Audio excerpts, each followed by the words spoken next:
sooner. A name we hold dear, serving God faithfully year after year. A beacon of hope shining ever so bright, guiding us forward with all of His might. We stand by His side, a united stand, fighting for truth across the land. With God as our strength, our spirits will soar. Truth and justice prevail forevermore.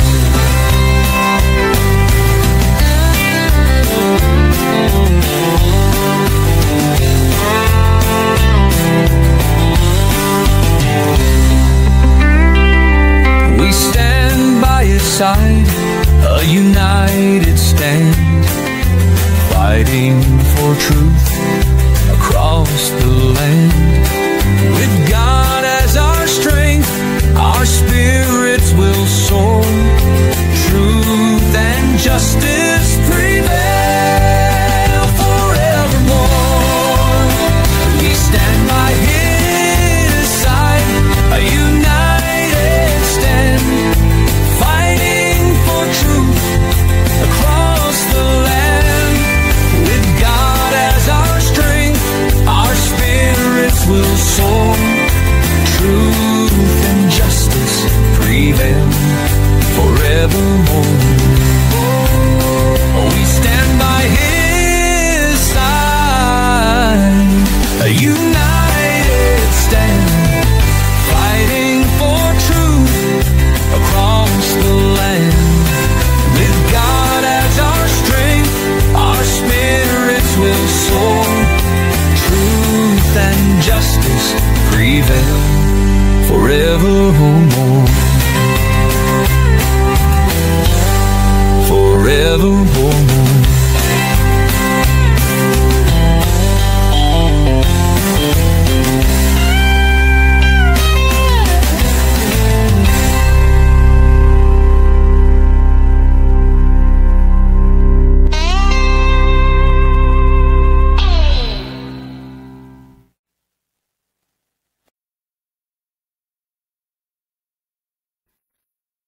Hello, and welcome sa Russia TV mga kapatid, at meron tayong debate na magaganap ngayon between Seventh-day Adventist and Prophetic Advent Ministry mga kapatid.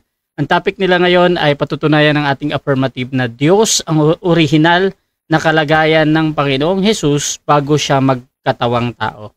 So again mga kapatid, ang topic natin ay patutunayan ng ating affirmative na Diyos ang orihinal na kalagayan ng Panginoong Hesus bago siya magkatawang tao. So mga kapatid, sa ating setup ng debate, standard ito ng Russia TV. So yung ating 10 minutes presentation, 7 minutes sa pagtatanong, 10 minutes sa rebuttal, 7 minutes sa second cross, at meron tayong 5 minute na final conclusion. Mauuna si negative, mahuhuli si affirmative. Sa ating rules na naman mga kapatid, standard pa din ito ng Russia TV. Summarize ko na lang. Rule number 1, yung 20 seconds na pagsagot. Rule number 2, yung close-ended or categorical question. Kailangan banggitin muna yung pagpipilian bago tayo magpaliwanag. Rule number 3, kung hindi ninyo masagot ng direkta ang tanong or wala doon ang sagot nyo, pwede kayong gumamit ng 10 seconds na pagsagot. Rule number 4, sagutin ang tanong na naaayon sa tanong. So kung meron tayong tanong na sino, probably magbibigay ka ng pangalan. Rule number 5, limit sa first stand. So sa first stand, doon sa first na cross-examination, dapat doon lang kayo magtanong sa nilatag ng katunggali, at kung sinasabi niya ay hindi ko pa nilatag yan, automatic next question ko yan. Rule number 6 ay dalawang parusa or dalawang warning galing sa akin, minus 1 minute yan sa time. Rule number 7, isang objection lang at isang clarification every question at no objection during final conclusion. Rule number 8, no insult about physical appearance at pagmumura mga kapatid. Kasama dito yung out of topic, pero ako yung magde-decide dyan. Rule number 9, no challenge question. Ito yung mga tanong na kung mabasa ko or paano kung mabasa ko. Hindi ko pahihintulutang may tanong yan kahit sumang-ayon yung kabilang panig. Rule number 10, para sa sensitive question or personal question, pwede kayong magtanong mga kapatid, pero pwede ding tanggihan ng ating tinatanong ang mga question na ganito. Rule number 11, disconnection time limit, 7 minutes lamang ako maghihintay mga kapatid kung ang debatista ay hindi nagre-respond. Rule number 12, meron akong special authority o bilang moderator, may kapangyarihan akong magtakda ng bagong rules na hindi nakasaad dito kung ito lang naman ay kinakailangan. Rule number 13, bilang tagapamagitan, ako ay nagsisilbing tagapangasiwa lamang ng debate ito at hindi ako responsible sa anumang pananaw, paniniwala o pahayag ng mga debater. Ang mga sagot at opinyon ay pananagutan ng mismong nagsasalita. Hindi rin ako mananagot sa anumang hindi pagkakaunawaan, pagkasira ng relasyon o iba pang epekto dulot ng nilalaman ng debate na ito. So by the way mga kapatid, ako nga pala si Rasha Vista. Ako po ay isang Catholic, one of the member ng Templar of Truth at ako yung tatayong moderator, streamer, timer sa debate ngayon. At naka-live tayo ngayon mga kapatid sa ating Facebook. So sumasang-ayon ba ang ating affirmative sa lahat ng nabanggit? Yes, Your Honor. Sumasang-ayon po sa lahat ng nabanggit. At sumasang-ayon din ba ang ating negative? Oo, palagi yan. Okay. Always. Sangayon. Basta si Kaperon at saka ikaw. Okay yan. Okay. So mga kapatid, before natin simulan ng ating debate, syempre gusto ko munang magpakilala ang dalawang ito at ano yung inaasahan nila sa kanilang katunggali. Unahin natin ang ating affirmative. Pakilala ka kapatid. Okay, ang inyo pong malit na lingkod kay Cristo, Master Guide Fernando B. Camacho Jr., isa pong ordinaryong membro ng Seventh-day Adventist Church. Tumatayo po sa pagkakataong ito sa panig po ng affirmatibo na Diyos ang orihinal na kalagayan ng ating Panginoong Jesucristo bago siya nagkatawang tao. At ako po'y umaasa na ang magiging pag-uusap ngayon ay magiging referensya ng patuloy na nag-aapuhap ng katotohanan at maging pagpapala sa lahat ang magiging pag-uusap ngayon. Maraming salamat po, kapatid na Rasha. Siyempre, dito din tayo sa tututol. Pakilala ka kapatid. Yes, muli, ang inyong pong kapatid. Mukhang Muslim pero hindi Muslim. Isa po itong pure na Kristiyano.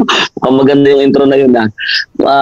Pinaunahan ko na, lagi kasi tayo ng pagkamulang Muslim. Siyempre, una-una sa lahat, ako nga pala si Brother Jeff Teorita. Sa mga hindi pa nakakakilala, tayo po ay tumatayo bilang negatibo dito sa debate, friendly debate namin ng ating Kuya Fernan na yan. At siyempre, inaasahan natin na maging kapakipakinabang po itong debating ito. Ito po ay walang personalan. Talagang paghahayag lang po ito ng katotohanan. Kaya abangan niyo po ang mga palitan ng katuwiran na ayon lamang sa mga dapat na sabihin at sagutin. Kaya, ngayon, siyempre, kagaya naman ng lagi, no? Tayo po ay negatibo. At kung may pagkakataon na makapaglatag din tayo dito ng ating magiging stand ay ilalatag din po natin mga kapatid. So salamat din pala muli Kuya Fernan sa pagkakataon. Long time no see, no? Mula nung sa Genius Family, no, ng Camacho. At siyempre Bro Rasha, salamat ng marami ulit sa pagkakataon na ito.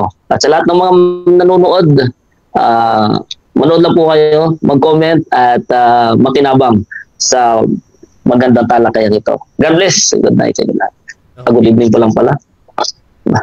Okay mga kapatid, at simulan na natin ang ating debate. At kung gusto nyo yung mga ganitong content, please mga kapatid, share yung ating live streaming ngayon dahil napakaganda ng ating debate ngayon. So, simulan na natin ang ating debate at bibigyan ko ng 10 minutes sa unang pagpapahayag ang ating affirmative. Sa kanyang pinatutunayan na Diyos ang original na kalagayan ng Panginoong Hesus bago siya magkatawang tao. Brother Jeff T, paki-mute nga muna bro. Your time start now, Brother. Alright, isa pong mapagpalang gabi sa inyo lahat ulit mga kapatid at isa pong malaking kagalakan sa inyo pong o sa amin dito na kayo ay maging bahagi ng magiging pag-uusap na ito. At syempre pinasalamatan muna natin ang ating pong Panginoong Diyos sa tayo'y napagbigyan, binigyan uli ng pagkakataon na tumindig sa isang pinaniniwalaan nating katotohanan. Sa akin pong paglalatag ay gagamit po ako ng 1, 2, 3, 4, 5, 6 na poste. Ano? At hindi ko po ito lulubayan, itong 6 na posting ito, hindi ko ito lulubayan hanggang sa matapos ang pag-uusap. Ano po? Yan. Unang poste na akin pong gagamitin sa paghahayag ng katotohanan ay palasak na talata na laging ginagamit sa pagpapatunay na ang ating Panginoong Jesus ay Diyos sa orihinal niyang kalagayan bago siya magkatawang tao. Ayan. Ganito ang ating mababasa sa Aklat ng Juan, Kapitulo 1, talata ay 1. Ang wika po'y ganito sa saling ang Biblia. Nang pasimula, siya ang berbo at ang berbo ay sumasa Diyos at ang berbo ay Diyos. Meron no rito mga kapatid, mga kaibigan na ipinakikilala na berbo.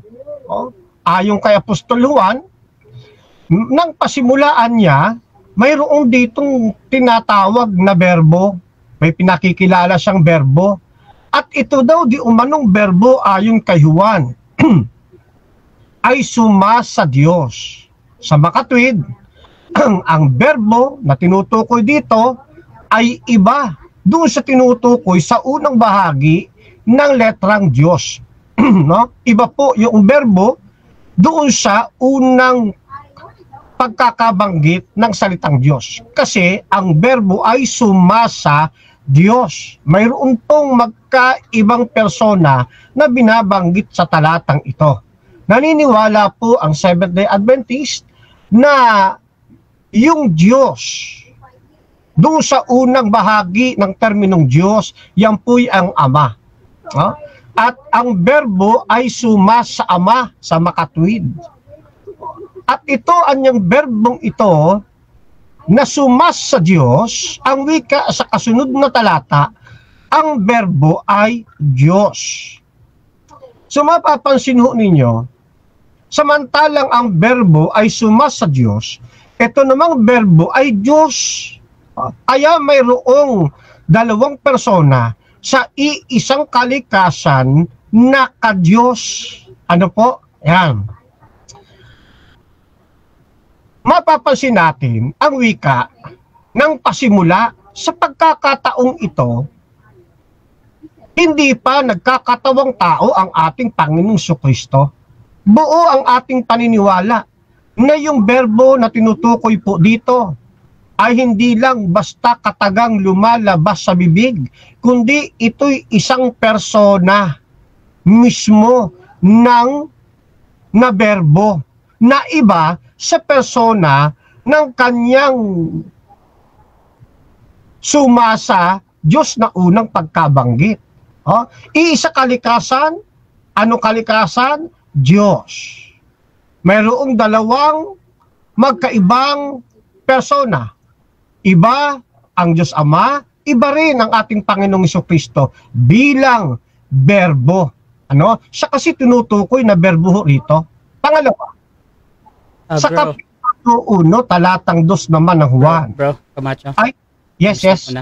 Bro, yung nakikita namin sa screen, yung sa thumbnail lang bro, baka meron kang pinipresent?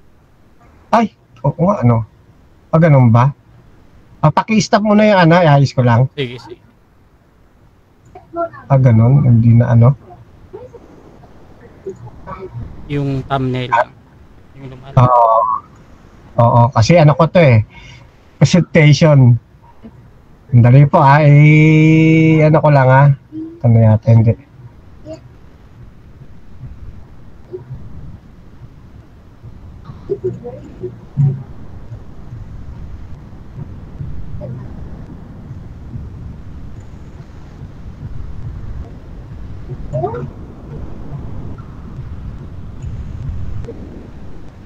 Nako, pasensya na kapatid na hipte Saan na ba yun? Wala patuloy.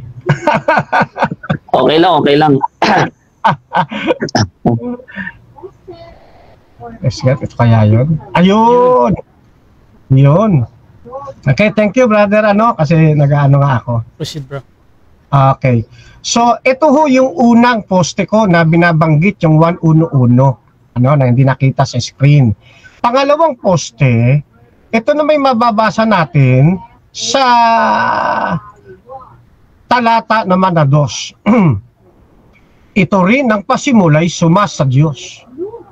Tumutukoy po yung salitang ito rin ng pasimulay suma sa Diyos, walang iba kundi doon sa berbo.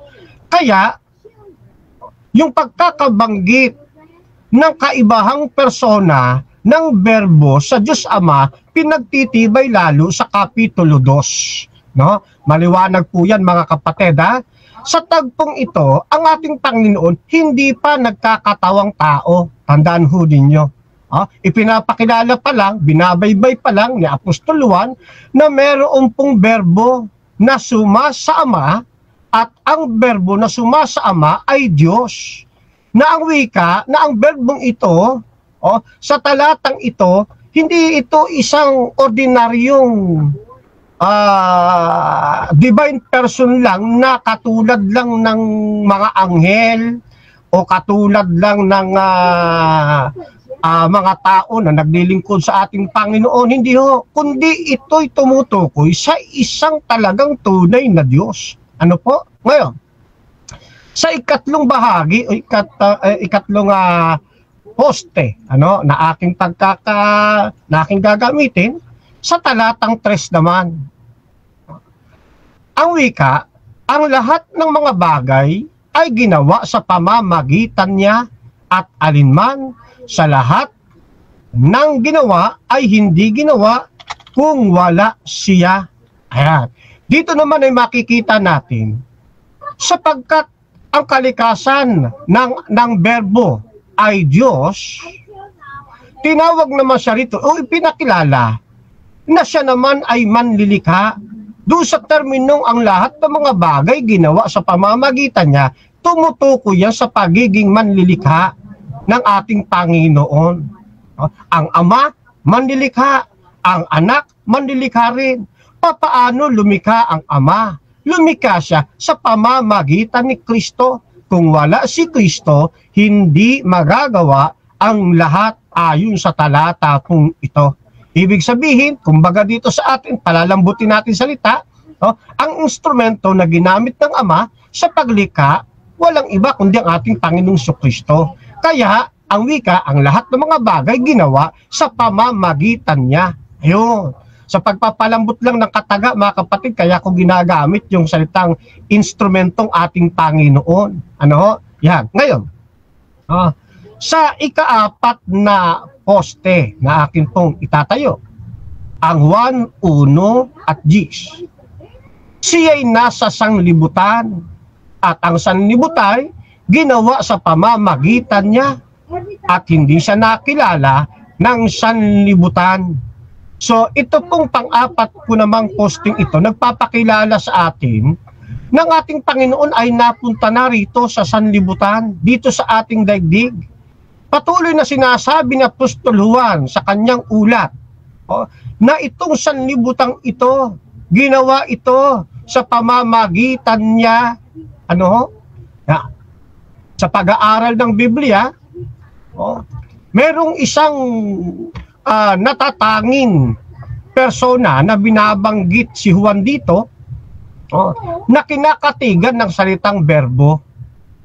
At inuulit natin, ang Ama, manlilikha. Walang pagtatalo yun, nasa 1 Korinto. Ang Anak, manlilikha. Na manlilikha ang Ama sa pamamagitan ng kanyang pagkakagamit sa Anak. Kaya ang aktwal na lumikha, yung aktwal na kumilos, yung aktwal na makamay, kumbaga, in layman's term, walang iba kundi ang ating Panginoong Kristo. At itong pagiging manlilikha, ang makakagawa lang nito, ang Diyos sa kanyang kalikasan. Yan, maliwanag po mga kapatid. Okay. Thank you sa pagpapaalala ng oras. Yan. Sumunod, pang 5 haligi. 1:14, eto na ngayon. Samantalang may ipinakikilalang berbo si Juan, na ang wika, ang berbong ito ay sumas sa Ama o sumas sa Diyos. At hindi malilikha ang lahat ng bagay kung wala si Kristo, sapagkat ginawa ang sanlibutan sa pamamagitan niya. Pagdating naman sa talatang 14, nagkatawang tao ang berbo. Inuulit ko mga kapatid, ang berbo ay tumuturo sa ating Panginoong Jesucristo.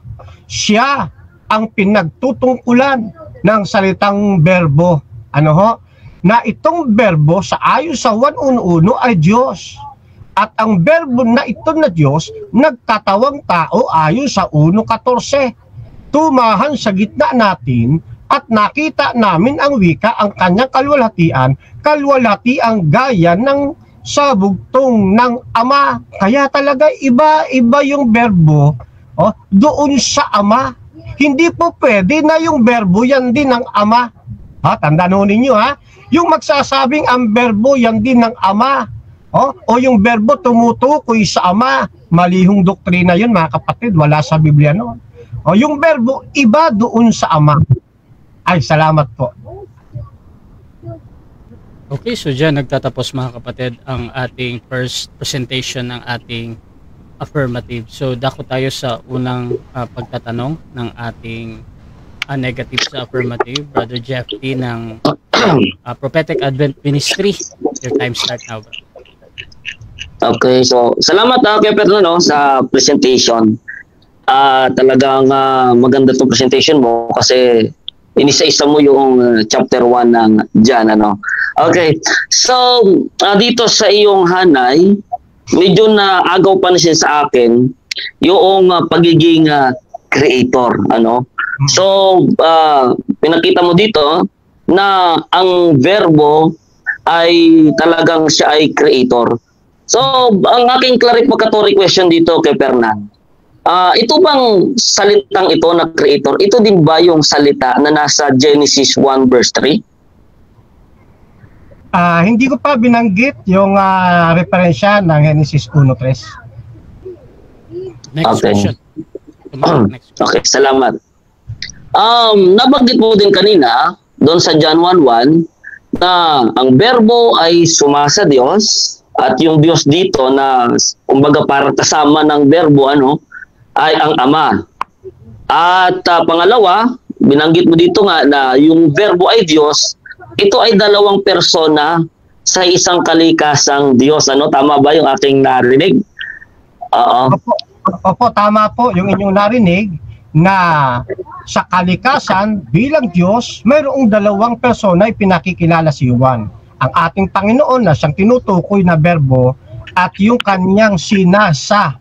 Ayun, kung sino yung katabi niya, kung sino yung kaharap niya, yan po yung Ama. Kaya iba yung Ama, iba rin ang berbo na tumutukoy kay. Okay. So ibig sabihin po klaro po pala yung aking pagkaintindi doon sa iyong pinaliwanag na mayroong dalawang persona ng Diyos na tinutukoy sa John 1:1. Una yung mismong Diyos na ang Ama at pangalawa yung Diyos na tinawag na berbo na sa pamagitan nitong verbo na ito o salita ay nilalang ang sanlibutan. Sa Genesis chapter 1 verse 1 po ba, alin dito sa dalawang persona ng Diyos ang tinutukoy sa Genesis chapter 1 verse 1 na creator? Ang Ama o ang Anak? Hindi ko po muna sasagutin para sa respeto sa atin pong ruling. Sapagkat di ko pa siya ginamit. Okay, automatic. Okay, sige, salamat. So, punta ako doon sa word, doon sa salitang verbo. Doon po sa 2 Peter chapter 3, punta ko nagkamali verse 4, ay binanggit din doon na ang lahat ng mga bagay, ang langit at ang lupa, ay ito'y nilikha sa pamagitan ng salita ng Diyos. Ito bang salita dito na sinasabing ginawa ang lahat ng bagay sa pamagitan ng salita ng Diyos? Ito po ba ay ang ating Panginoong Jesucristo? Hindi ko pa muna sasagutin sapagkat hindi ko pa ginamit yung 2 Pedro 3:4. Automatic next question. Okay. So balikan ko yung John 1:1 kapatid. Nabanggit mo kanina dalawang persona ang Diyos dito. Ibig sabihin ba dahil may dalawang persona ang Diyos dito ay may dalawang Diyos na tinutukoy dito? Yes or no? Hindi po. Ang bilang po naming mga Adventista diyan ay sa bilang na Echad. Yan. Meron pong Echad na kalikasang Diyos na binabanggit po yan na merong dalawang persona. Ayun po. Nagkataon lamang dalawa binabanggit pero sa amin doktrina kasi ang Echad ay tumutukoy sa tatlong persona. Kaya lang dahil sa 1:1, dalawa lang po ang binabanggit ni. Okay. So nabanggit mo kuya yung yung Echad So kung hindi ako nagkakamali, ang ibig mong sabihin diyan ay yung nasa Deuteronomio 6:4, tama ba? Hindi po. Hindi ko pa kinukot yung Deuteronomy. Doon lang ako sa salitang binanggit ko na Echad para ipangtukoy o panagot na yung ama at ang anak ay nakapaloob doon sa salitang Hebreo na Echad. Next question po. Okay. So yung Echad, ito ay iyong sinagot. Ibig sabihin, sa mga paniniwala ba ng tunay na Hebreo, yung mga, sabihin natin, hindi mga Kristiyano, yung talagang original ng mga Hudyo at Hebreo, yun bang Echad na ginamit nila sa Diyos para sa kanila, dalawang persona ba ito? O sa pagkakaalam nila ay isang persona lamang ang Diyos na tinatawag nilang Echad? Okay. Pagpantukoy po sa Diyos at isang persona tinutukoy, ang ginagamit po nila El o kaya Eloah. Pero pag humigit na, Echad ang ginagamit. Ang Echad po ay mayroong dual meaning. Huwag po niyong ipagkakamali, mayroon po yung dual meaning. Kaya lang sa tagpo ng 1:1, mayroong dalawang persona na pareho silang nasa kanilang Echad. Yes, okay. Ang akin pong katanungan kay Fernando, ang gusto kong liwanagin dito doon sa mga doon sa mga Hudyo, sa kanila, hindi sa atin, hindi sa paliwanag natin bilang mga Kristiyano, kundi doon mismo sa kanila bilang mga Hudyo. Nung bang gamitin nila yung salitang Echad para sa Diyos, ito ba ay para sa kanilang paniniwala? Sa kanilang paniniwala, ito po ba ay singular person o mahigit sa isang persona ang kanilang kinikilalang Diyos na tinatawag nilang Echad? Sa mga Hudyo po sa paniniwala nila, singular person po ba ito? Yes or no? Yes at no. Depende po kasi sa pagkakahanay ng mga ang nagpapasya po kasi ang context kung paano gagamitin yung salitang Echad. Pero kung lalahatin ang persona, sasakupin po siya ng salitang Echad. Sapagkat ang Echad na wika ng Hebreo ay mayroong dalawang meaning. Okay, salamat. So, ibig sabihin, kagaya ng iyong pong okay, salamat. Kagaya ng iyong unang sagot na sa mga Hudyo ay singular at binanggit mo nga na pwede ding plural actually. So, tanong ko po sa iyo kapatid, ang mga Hudyo ba, naniniwala ba sila sa kanilang doktrina at paniniwala na mayroong dalawa o mahigit sa isang persona ang Diyos nilang kinikilala? Opo, at maliwanag po yan sa mga ulat ng lumang tipan hanggang sa bagong tipan.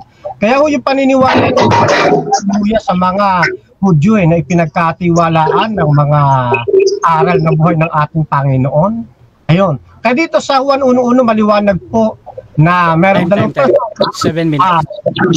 Salamat. Okay, so dyan nagtatapos mga kapatid ang unang pagtatanong ng ating negative. So shoutout muna mga kapatid sa ating nasa live. Nandyan si Erwin Perez Diaz, galing mo naman, sabi niya. Shoutout din kay Frederico Blasi, yes, bago nagkatamang tao, Diyos na. Basa John 1:1. Shoutout din kay Jonathan Orieta, dapat masagot mo ayon sa tanong sa mga Hudyo na pinagmulan ng lumang tipan. Shoutout din kay Rabi Camacho, ilang persona ang Diyos sa Juan 1:1.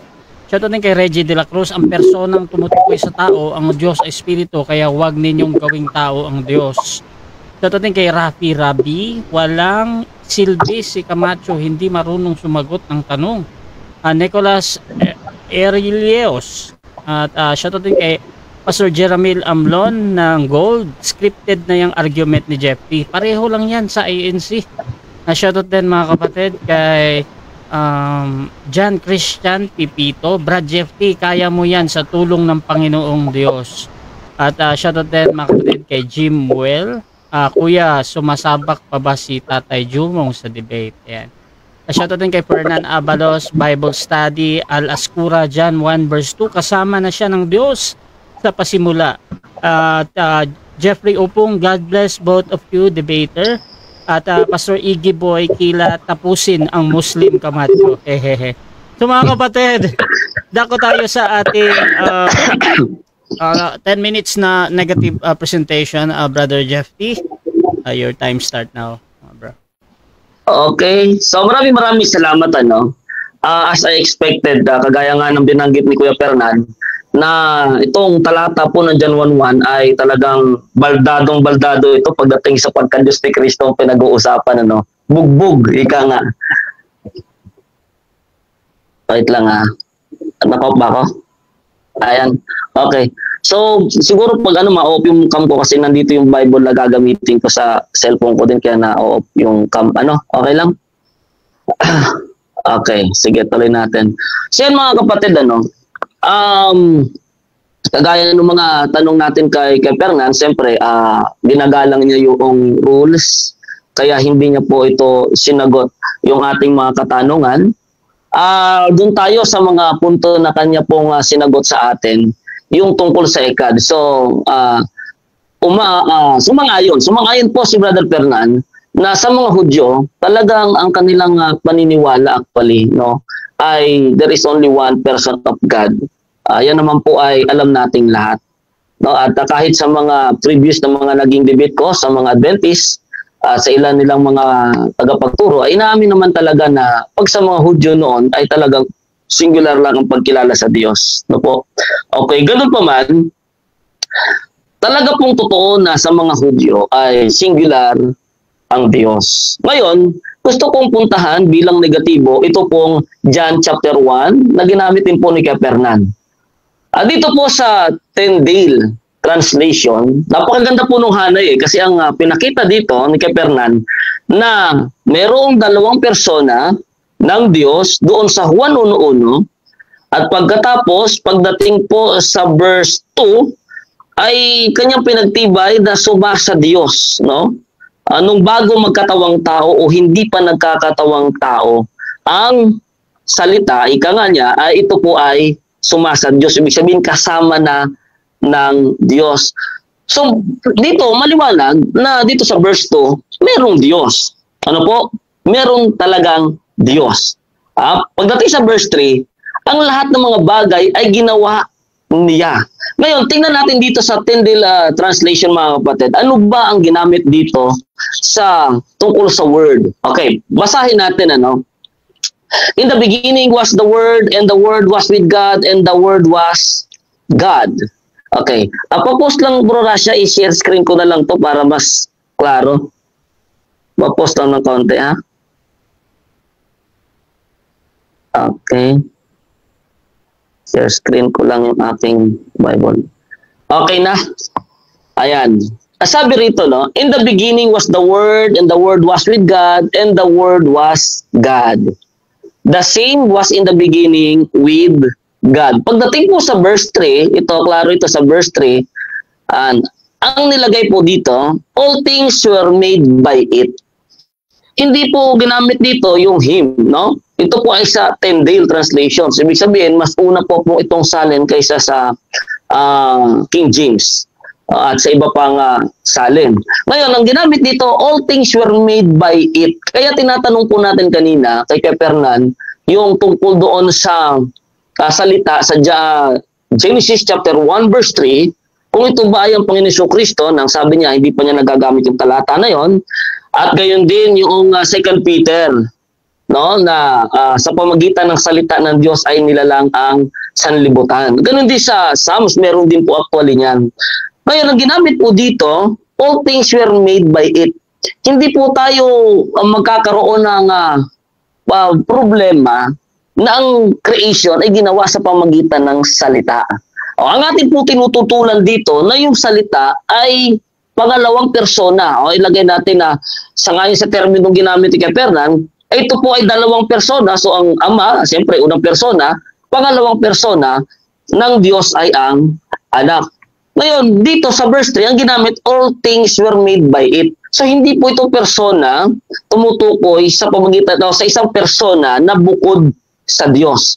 Sa Biblia, mga kapatid, ang Creator ay ang Ama lamang. Ano po? There is only one God the Creator. Hindi po dalawa, hindi po tatlo ang Creator. Kagaya na lang ng map na babasa dito po sa 2 Kings chapter 19 verse 15, no? Ang binanggit dito, hindi ko na diyan, basahin ko na lang dito.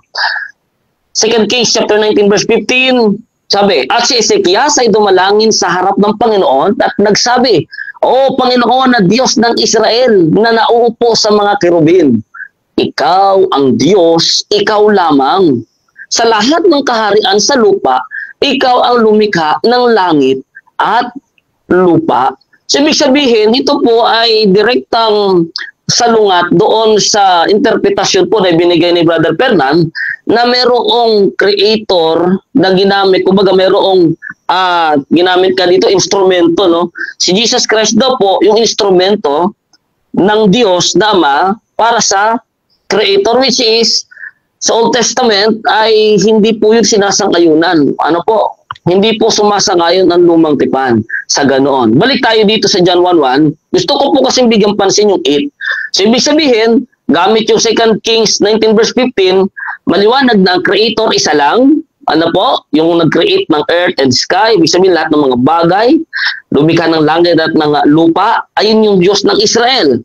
At ang sabi, ikaw ang Diyos, ikaw lamang. So wala pong dalawang persona. Yun po yung unang-unang ating pinapahayag dito. Wala pong paniniwala na dalawang persona na Diyos ang Israel. Kaya, ito po'y pasok dahil creation, ang tamang salin, no, na aking pinaniniwalaan dito ay yung it. Dito sa John chapter 1 verse 3. All things were made by it, and without it was made nothing that was made. At suportado po yan ng iba pang mga tala, kagaya nga ng 2 Peter chapter 3. Basahin natin ang 2 Peter chapter 3. Kahit dito na rin sa Tyndale. Ayan. Ang sabi dito, ayan, sa 5. Sa 5, no? This they know not, and that willingly, how that the heavens a great while ago were, and the earth what that was in the water appeared out, up out of the water by the word of God. Ayan, So by the word of God. So yung word po dito, ito po yung means, ito yung paraan ng Diyos ng creation. Binabanggit, no? No, yun po nga, lupa dati, yung binaha sa panahon ni Noe, ito po ay mula sa salita ng Diyos. Kaya ang sabi dito, appeared up out of the water by the word of God. So yung creation noon, sa pamagitan ng salita po ng Diyos. Kaya balik tayo doon sa John chapter 1, verse 3, tama ang pagkakalagay dito, all things were made by it, and without it was made nothing that was made. Kasi nga po, ang lahat ng bagay ay nilalang sa pamagitan ng salita. Ano po? At ang salita po yan ay yung salitang lumabas mismo sa bibig ng Diyos. Genesis chapter 1 verse 3. Ano ang pagkakasabi? Okay, basahin natin. Genesis chapter 1 verse 3. Okay, sabi to. Then God said, nagsalita ang Diyos, let there be light, and there was light. So yun po yung salita. Yun yung sinasabi na kung sa creation po tayo mag-usap, nilalang po ng Diyos ang lahat ng mga bagay sa pamamagitan po ng salita. At hindi po naman yan mapagdududahan. At tinanong natin kanina sa Genesis chapter 1 verse 1, si Fernan, kung sino yung creator dito, hindi niya po din sinagot. So mamaya siguro balikan natin pagdating na sa pangalawang tayo. So maliwanag po na sadyang ang Diyos nung siya'y naglalang ay nagsalita po siya. Pero yung salita po dito, hindi po another person. Halimbawa, dito po sa talatang 14. Genesis chapter 1 verse 14. Ang sabi dito, thank you bro. Ang sabi dito, then said God, let there be lights.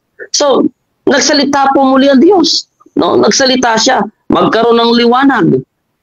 Diyan sa kalawakan, yung araw, buwan, at mga bituin. So, sa anong paraan po? Sa pamagitan po ng salita. Kaya balikan uli natin ang John chapter 1 verse 3, no, na kapag ang pinag-usapan ay creation, no, kasi creation ang dinala ni Brother Fernan, ang ginamit, all things were made by it.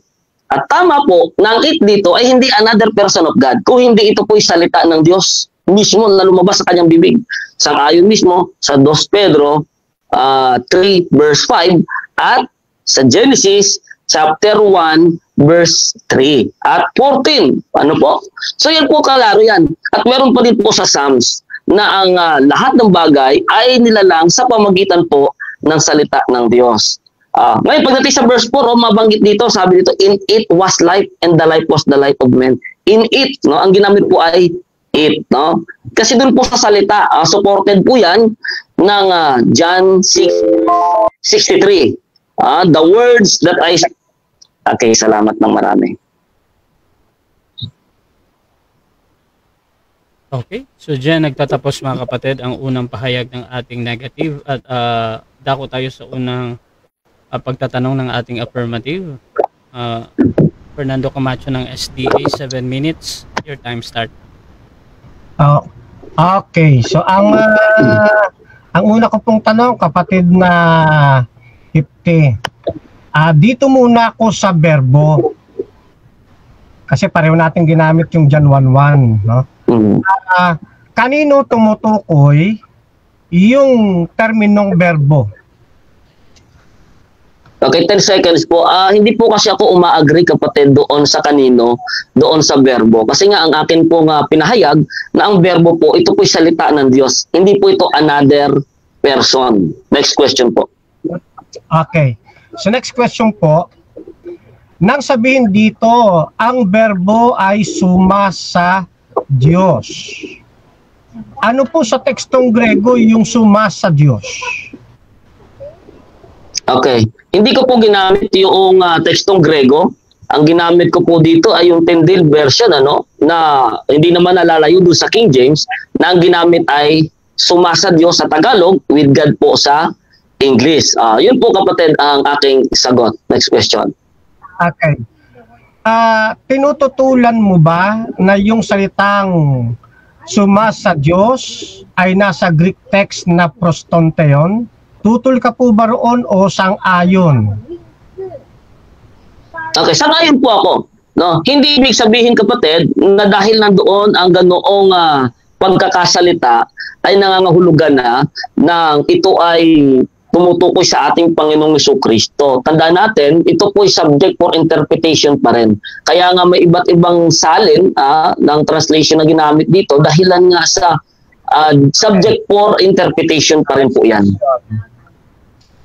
Sabi niyo ay hindi kayo tumututol na yung salitang suma sa Diyos ay nasa terminong prostonteon.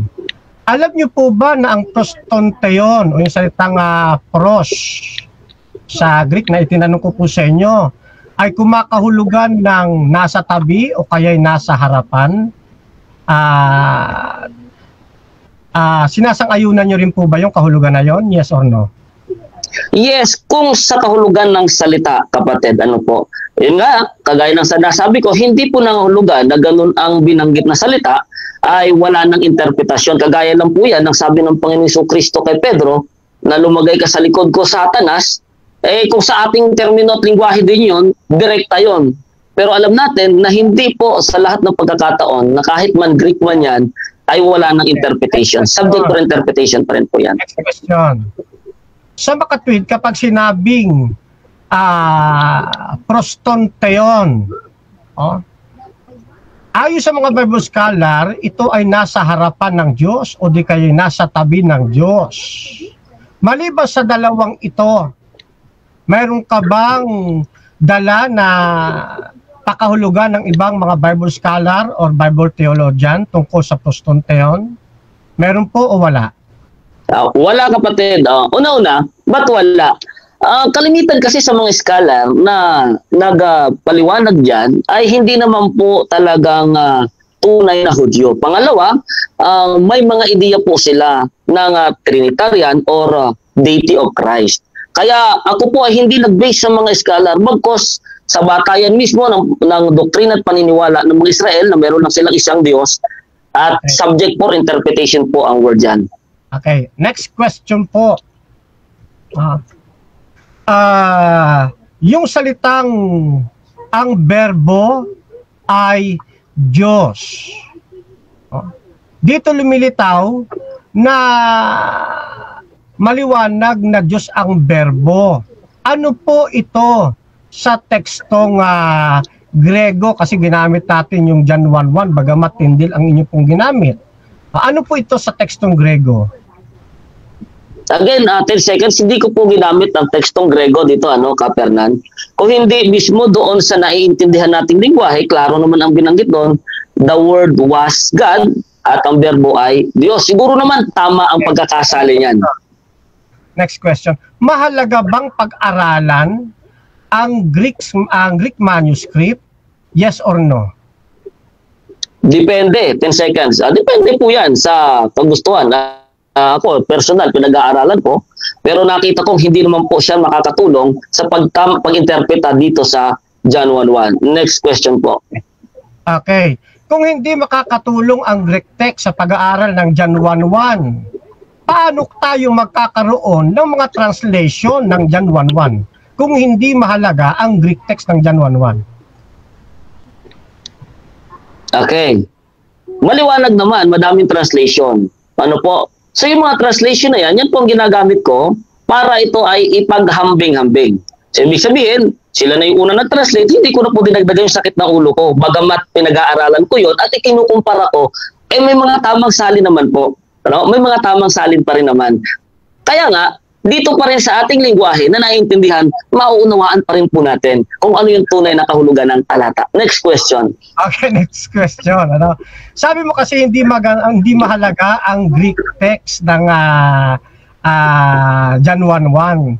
Bago magkaroon ng mga translation na Tagalog at English, hindi ba't may nauna muna ang Greek text bago nagkaroon ng mga translation? Tama po ba yun o mali? Yes, tama yun. Oo. Kaya nga po isinalin na sa maraming salin. Ang layunin ay makarating sa tao yung kahulugan ng salita, ng mga salita sa orihinal. Ngayon, sayang naman po yung mahigit 40 version ng Biblia na hindi naman pala pwedeng pagbatayan ng interpretasyon. Ba't sinalin pa po ng pagkadami-dami? Ang dami pong Biblia, may iba't ibang kahulugan mula sa original na Greek text. So, ibig sabihin, hindi ko na pinahirapan yung sarili ko, Kapernan. Dito na mismo ako sa mga salin nagkukumpara. Sa makatwid lumalabas na mahalagang aralin ang Greek text. Kasi kung hindi ito aaralin, hindi magkakaroon ng mga Bible translation. Kaya nagkaroon ng Bible translation kasi inaral nila ang Greek text. Tanong ulit, mahalaga po bang aralin ang Greek text? Yes or no? Okay, no uli ang sagot ko. Kasi ang sinasaklo ko po para sa akin po. Hindi ko naman, okay. Okay, so dyan nagtatapos mga kapatid ang first stage ng ating debate. At dako tayo sa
Okay po mga kapatid, at so napaka-clear ng ating mga questions at ng mga sagot naman ng negative side. Ano ho? Ang napansin ko lang dito mga kapatid ay pagka pumupunta na tayo sa Greek manuscript, ay lumilitaw sa kanyang mga sagot, hindi mahalaga ang Greek text. Ano ho? Kasi natatanong natin doon sa Greek text eh. Alam niyo po mga kapatid, mahalaga ang Greek text. Dapat siyang aralin. Ano ho? Kaya nga mayroong mga Bible scholar, mga Bible theologian na nagsulog ng kilay para aralin ang Greek text. Ang layunin nila para aralin ang Greek text ay makapagsalin din ng mga Bible version at mga Bible translation para mabasa ng lahat ng mga tao yung nilalaman ng Greek text na hindi nakakaintindi ng Koine Greek. Ano po? Yan, hindi natin sinasabi na hindi mahalaga ang mga Bible translations. Ano? In fact, yan nga paninindigan ng Seventh-day Adventist eh. Tignan ninyo ha, mga kapatid. Dito sa aming yan, problem in the Bible translation. We further record our conviction that all our workers, ministers, teachers, authors, editors, and leaders should rigidly refrain from further participation in this controversy, leaving all free to use the version of their choice. Yan ang aming paninindigan. Mahalaga sa amin ang mga Bible version. And one thing must be borne in mind, there will be no final or exclusively perfect version. Kaya kami, mahalaga sa amin ang lahat ng version. Ano ho? Pero bagamat mahalaga ang bawat versions, ang mga Bible version o Bible translations, ay tinatanaw pa rin namin napakahalaga pa rin aralin yung Greek text. Kasi walang translation kung walang Greek text. Ano ho? Yan, ito pa.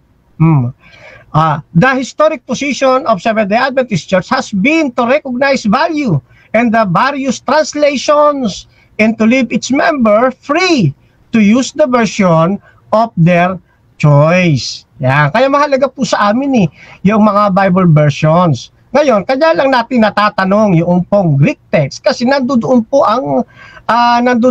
kasi ang lalim ng pag-aaral ng patungkol sa pinapaksa ngayon. No po? Ngayon, tignan ho ninyo. Punta natin kahalagahan ng Greek text. Ano po? Yan, ito. At yung sinasabing parang hindi mahalaga ang Bible translation. Ngayon, bubunot muna ako ng Bible translations. Ano po? Ito po ay Amplified Bible. Isa po siyang classic edition na isinalin sa pamamaraang paraphrase. Ano ho? Ginagawa ang paraphrase version ng mga scholar para maintindihan ng mga mambabasa na mababaw pa sa pag-aaral ng Biblia. Maintindihan nila yung binabasa kung ano ba ibig sabihin nito. Ang sabi rito, in the beginning was the Word. Sino daw yung word na tinutukoy? Christ. Kaya dito, nag 10 seconds po yung kasi hindi niya mauri kung yun bang ama yan o si Kristo.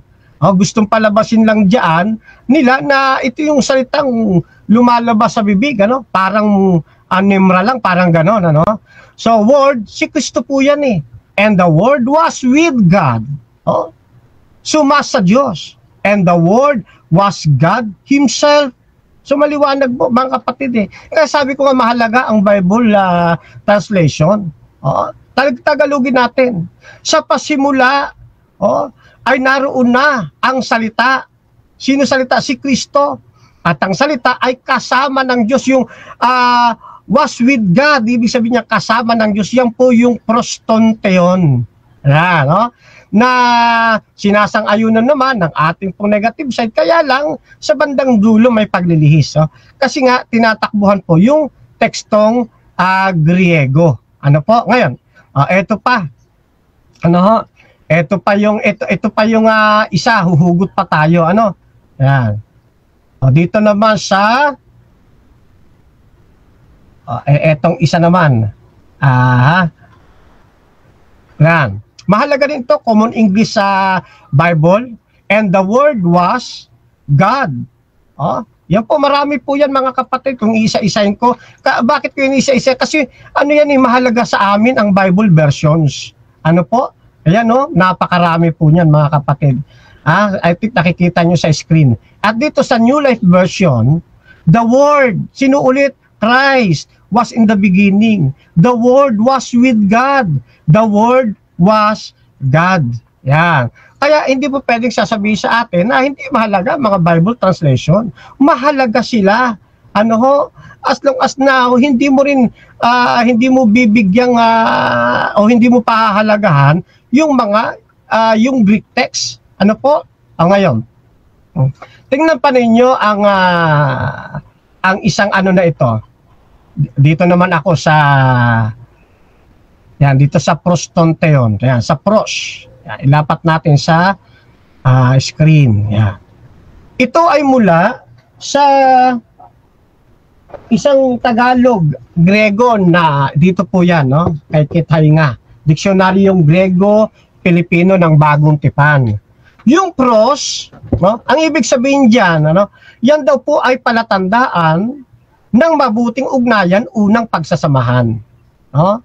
Yan. Sa, kay, sa harap, kasama ng, o kaya kasama ni. Yan. Kabilang sa. Yun po yung sa tekstong Grego, yan po yung pros. Doon sa prostonteon. Ano po? Kaya mahal, kung ba't inuugat ko doon sa tekstong Grego, kasi dahil dito sa terminong prostonteon, no, lumilitaw talaga, iba yung pong, tawag dito, yung logos o yung salita, yung verbo, kaysa doon sa unang pagkabanggit ng Diyos. No, magkaiba talaga silang persona. Sila po ay magkasama sa makatwid. Magkasama sila. Hindi yung isa hindi siya persona, tapos yung isa persona, mali po 'yon. Pareho silang persona. Kaya nga ang binanggit dito prostonteon. Magkaparehong persona. Magkasama silang persona. Yung isa ang Ama at yung isa na verbo si Kristo. Ayun, nasuma sa Ama. Ganun lang naman pong ibig sabihin po niyan eh. Ito ho, ilalagay ko sa screen ha. Gagawin kong kulay green yung prostonteon. Yan, no? So, diyan po makikita ho ninyo, no? Yan. Ito yung Novum Testamentum Greece. Yan. Kaya yung isa kanina nagsasabi, basahin sa Hebrew language. No? Dito muna tayo sa Greek text kasi ito yung pinagsulat sa aklat ng Juan eh. No? Ayan, no, prostonteon. Nasa harap siya mismo ng Ama o nasa tabi siya mismo ng Ama. Yun pong ibig sabihin nito. At doon sa uling bahagi, ang verbo ay Diyos. Maliwanag po kahit sa tekstong Grego. Ayan, no? Yan. Theos and Hologos.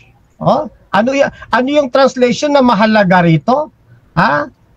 Dito muna ako sa translation. Ito kasi mga ano na to eh, mga nag-aral na sila ng biblical languages eh. Sabi ko doon sa mga Bible translations, at ang verbo ay Diyos. Pero tignan nyo naman dito kay Ernest, ito na, didiretso ko na nga dito, no? Kaya Colwell, copyright 1933, pahina 12, mahaba yan, hanggang 21 po yan eh. But the conclusion, ang tamang sagot, and the word was God. Yun po ang dapat nating maunawaan. Kaya yung pong verbo na yon na tinutukoy ni Juan, Diyos po yun. At yung sinasabi po niya, yung ginamit niya yung kay Tyndale doon sa John 1:3. Ano ho, ito po yung kay Tyndale na ginamit niya, no? Yan. Wala akong tutol dito, mga kapatid eh. Oh, dapat lang pong unawain, ano ho, na ang sinasabi ni Tyndale, ano, kung alam niyo kung ito itatagalogin ko ng ano, no? Sabi kasi dito all things were made by it, and without it was made nothing that was made. So kung tatagalogin ko lang ito, ano, lalabas dito na ang lahat ng bagay ay ginawa sa pamamagitan nito, at kung wala ito ay walang anumang bagay na ginawa. Kanino ba tumutukoy yung terminong lahat ng bagay ginawa sa pamamagitan nito? Doon pa rin po babalik yung sa logos, na yung logos, yung verbo ay Diyos. Kaya nga manlalalang po yun eh. Ngayon, yung pagkagamit ng ikalawang hari, 19:5, ano po, ito'y walang iba, no, yung tinutukoy ditong Diyos ng Israel, ang Panginoong Jesucristo ito. Ha? Ang Panginoong Jesucristo po ito, na siyang tagapagsalita ng Ama. Sa lumang tipan ng Panginoong Jesucristo kasi sinugo, siya ang nagbigay ng 10 Commandments, siya ang laging kausap ng bayang Israel. Kaugnay rin ito ng Isaiah 45:11. Ang Panginoong Jesucristo po ito. Ang ibig na sabihin diyan sa aklat ng mga hari, siya mismo yung kanyang tapos na. Okay, so dyan nagtatapos mga kapatid ang rebuttal ng ating affirmative. Dako tayo sa 7 minutes na second cross ng ating negative sa affirmative. Brother Jeff T ng PAM. Your time. Okay. Ayan. Okay, so salamat kay Perna, no, sa iyong patuloy na presentasyon. Ngayon, nabanggit mo yung amplified version, no? Na ito'y paraphrase Bible. Ang tanong ko, kapatid, yun ba nag-translate ng amplified ay Trinitarian? Yes or no? Hindi ko siya nasuri kung siya ay Trinitarian o hindi. Ang sinuri ko sa kanya, nag-aral ba siya ng tekstong ng biblical languages? Ang sagot, yes. Sa mga Bible scholar kasi, ay mahalaga sa kanila yung inaral, yung Greek text para maisali nila ito alisunod sa sinasabi ng Greek text. Okay. So, hindi mo kumbaga parang hindi mo kilala or wala kang masyadong background doon sa sa nag-translate kung Trinitarian ba siya o hindi. Doon tayo sa mga ginamit mo pang ibang mga, I think doon sa inyong mga aklat.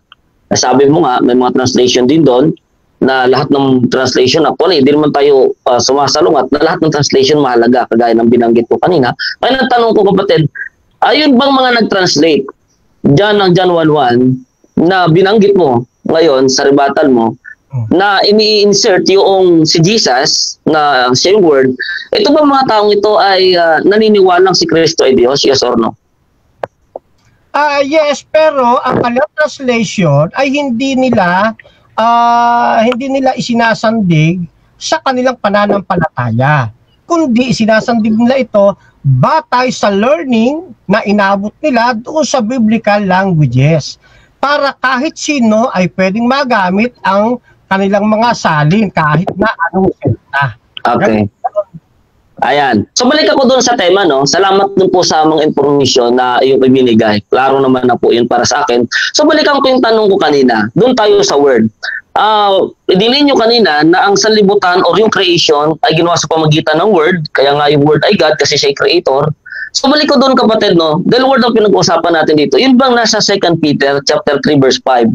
Yung word ba na tinutukoy doon ay iba sa word na tinutukoy sa John 1:1? 2 Peter. Titignan ko po para masasagot ko. Meron naman akong oras, Okay, sige. Peter 3:4. Yeah. Sa 5 siguro, bro. Sa 5 para sa 5. Okay. Oo. Walang halaga sa kanilang katotohanan ang langit at lupa, nilikha ng Diyos sa bisa ng kanyang salita. Nilikha ang lupa buhat sa tubig at sa gitna ng tubig. Ayos po sa pamamagitan po ng salita, pero tignan ninyo yung pagkakahanay po dyan, small letter S po yan. Hindi po yan capital S. Okay. Sa original ba na, sinasabi mo nga na talaga napakahalaga ng original, meron bang capital at small letter doon? Meron po sa Koine Greek po, meron. Oh, kaya nga, diyan mo mauuri kung yung theos ba o ibang mga tekstong Grego ay pronoun o kaya ay normal na mga kataga. No? Meron pong mga uppercase po sila o merong mga malaking titik at merong small letter. Lahat ba ng pinagsalina ng Bible translation ay Koine Greek, kapatid? Yes, nakabatay po yan sa Koine Greek kasi ang first century Christians, ang kanilang lingua franca during that time ay Koine Greek. Ano po? Yun ang kanilang ginagamit. Kaya lahat ng sulat nila sa Koine Greek nila sinusulat. Ngayon, kung may mga Greek version na hindi sa Koine Greek, okay. So, ibig mong sabihin, binanggit mo kanina, small letter. So, ibig sabihin, itong creation sa 2 Peter chapter 3, verse 5, ay hindi po ito si Jesus ang ginamit. Tama ba? Mali po. Yun pong lumikha si Jesus Christ. Diyan po si Jesus Christ. Nililikha niya sa pamamagitan ng kanyang pagtawag. Magkaroon ng mga halaman, ng mga luntian, ng mga... Si Jesus Christ po yung akto na lumikha ng daigdig. According to John 1:1 hanggang verse 3 at verse 10. Okay. So, ibig sabihin, ibig ko po sabihin na ang creator ay ang ating Panginoong Hesukristo lamang. Tama po ba? Hindi po. Sabi ko nga, ang Ama creator din. Pero yung actual na gumawa, ang tools na ginamit ng Ama, si Kristo. In layman's terms. Siya yung, si Kristo ang ginamit niya para malika. Si Kristo naman habang lumilika sa pamamagitan ng kanyang kamay, sa pamamagitan ng kanyang pagbigkas. Ayun. Kaya ang actual si Kristo, ang Ama manlilikha rin. Ginamit siya si Kristo para malika lahat ng bagay. So, siguro naman kapatid ay pamilyar ka kapag ang pagkakasalin ay singular o plural, di ba? So dito sa 2 King 19 verse 15, ginamit mo din ito bilang rebuttal doon sa aking paggamit. Binanggit dito na ikaw ang Diyos, ikaw lamang sa lahat ng kaharian sa lupa, ikaw ang lumikha ng langit at ng lupa. Ang sabi mo ay ang Panginoong Hesukristo. Ito. Ibig sabihin ba, yung salitang lamang dito, tumutukoy ito sa ating Panginoong Hesukristo lamang at hindi kabilang ang Diyos sa Creator na sinasabi dito? Hindi po, mali po unawa ninyo. Ang lumikha po riyan ang ating Panginoong Hesukristo. Kaya sinabing lamang kasi siya yung aktibo. Yung kanyang mismong kamay, ang siyang lumikha sa tao, siya mismo yung bumigkas. Yung ginawa niya ito dahil tagubilin niyo ng Ama. Kaya ang sanlibutan ginawa sa pamamagitan niya. Ayun.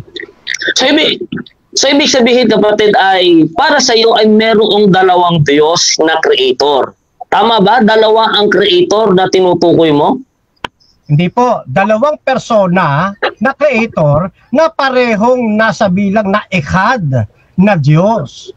Yung dalawang persona na yan, ang Ama ang siyang manlilikha sa pamamagitan ni Kristo. Ginamit niyang tools si Kristo bilang aktibong manlilikha naman. Kaya yung nasa hari, si Kristo. Okay, next question. Sa 1 King chapter 8 verse 23, bro, nasabi, O Lord God of Israel, there is no God like thee. Ilang persona ito kapatid? Yung ginamit na di dito, dalawa o isa? Sandali po, saan po yan? Ikalawang hari? Time na. 1 King 8:23. 7 minutes time. 11 minutes. Okay, so dyan nagtatapos mga kapatid ang second cross ng ating negative sa affirmative. Dako naman tayo sa kanyang rebuttal, pero bago yan, shoutout muna sa ating nasa live kay Jose Reiner Tarayo. Ang verbo na ginamit mo ay mula sa Latin na salitang verbum. Literally means salita, hindi persona. Ngayon, ang tanong ko sa iyo, ang verbo or word ba ay common noun or proper noun? Shoutout din kay Al Ascura, John 1:1 verse 2. Siya si salita sa kalagayang espiritu. Revelation 19:13, siya si salita ng Diyos sa kalagayang tao. Shoutout din kay Reggie de la Cruz, lihis ang usapan ninyo. Rafi Camacho, gamit ng Greek, hindi mo naman naunawaan ang Juan 1:1. walang silbi ang paggamit mo ng Greek kung may dalawang Diyos ang John 1:1. Shoutout din kay Jonathan Orieta Bro Camacho, ano ba ang ibig sabihin ng salita? Dahil sa iyo ay samantalang ang ipinakikita ay salita, which logo. So ang topic ay logo, hindi sino. Shoutout din kay Fernan Abalos, congrats Fernando Camacho. Ars de la Cruz, congrats Bro Camacho, sa Diyos ang kapurihan, SDA is always winner. Sharalum Banya, ito na lang ang mga gumagamit ng Greek, pakiunawa na lang yung John 12 verse 49. Shoutout din kay Imarlon Coreche, nahuli na ako. Ayan. Shoutout din mga kapatid kay Ladel Orieta Glory, good evening daw. Jomer Noel, good evening Cap Camacho. Sabi naman ni Abila Leonard, baka naman ikaw lang ang isinumpa, itinuturo mo pa ang SDA. Shoutout din mga kapatid dito kay